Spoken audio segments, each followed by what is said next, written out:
What up, Potter people? Real Fake Gamer here with another Harry Potter Wizards Unite video. I apologize for the abrupt entrance. Today we are talking about portkeys and portmanteaus. How to use them, where to use them, what you get when you use them, all coming up.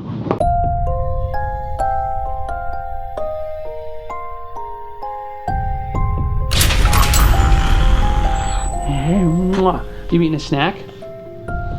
Can you tell everyone the importance of the portkeys? They get you items similar to this snack right here.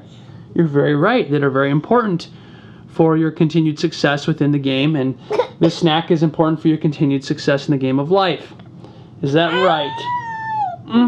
Okay, thank you. Thank you for your input. Okay, bye-bye. Portkeys and portkey portmanteaus in Wizards Unite. The portkey portmanteau is an item that you find in the real world on the ground. It's kind of like picking up a potion ingredient. You'll just find those little triangle dudes sitting there, just click on it, and you'll pick it up if you have the space for it. You are granted keys within the game. You have one gold key that you will have at all times. It has infinite uses.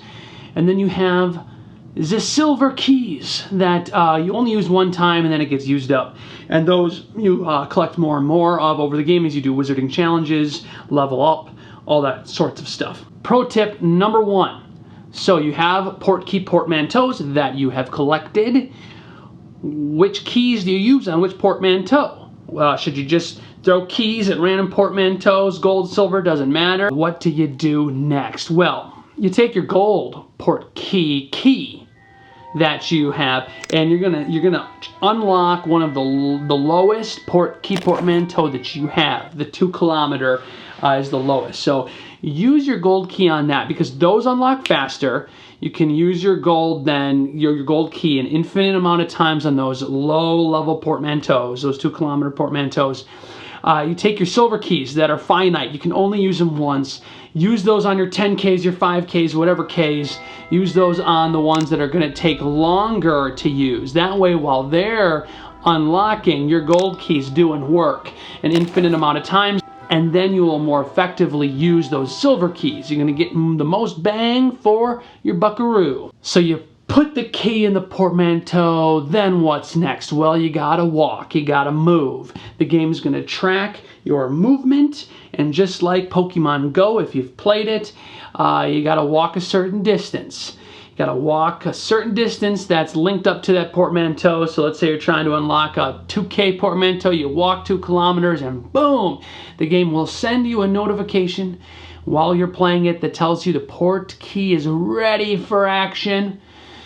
So you go to the portkey, you click on it, then what? Well, you want to make sure you have enough space around you that you can use the portkey effectively. This is where the game shifts from augmented reality to virtual reality. So you're going to click on the portkey, you're going to hold up your phone, and the game is going to cast the virtual reality space as a blue box of sorts on the ground with the portkey right there on top of it, telling you where the portal is going to appear. Make sure you have enough space. If you don't have enough space and that little blue box it doesn't find a flat perch for itself, it's not going to work. I've watched people try to cast their portkey and get the portal up, and it just doesn't work because there's not enough flat surface around them. So find some space for that. Once you do, you find this flat space, the boot's there on the ground, you click the boot, you tap the boot, and boom, we get the portkey activation. The portal appears. Let's go, guys. You jump inside. Well, you don't have to literally jump, but you just walk through the portal, and all of a sudden, you are in one of the iconic rooms within the Harry Potter universe, within the wizarding world.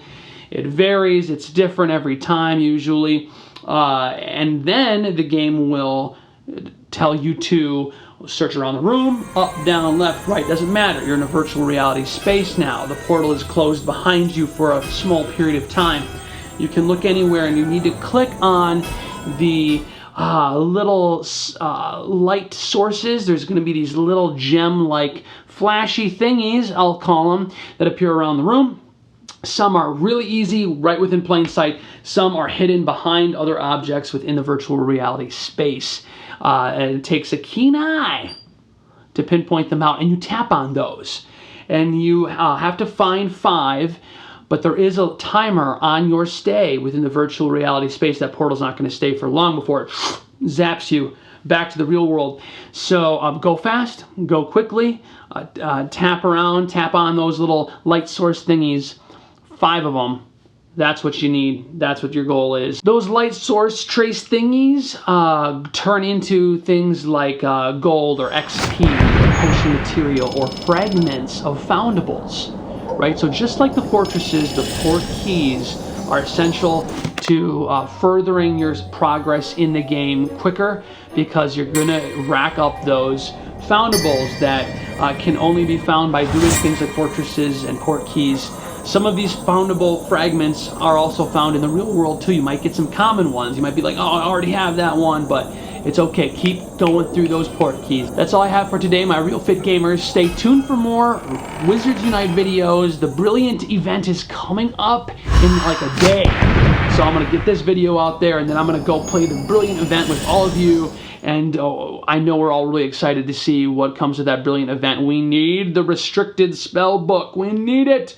So hopefully this event lasts a long enough time for us all to collect that sacred book so that we can unlock our full skill tree. Super important. Okay, that's all I have for now. See ya!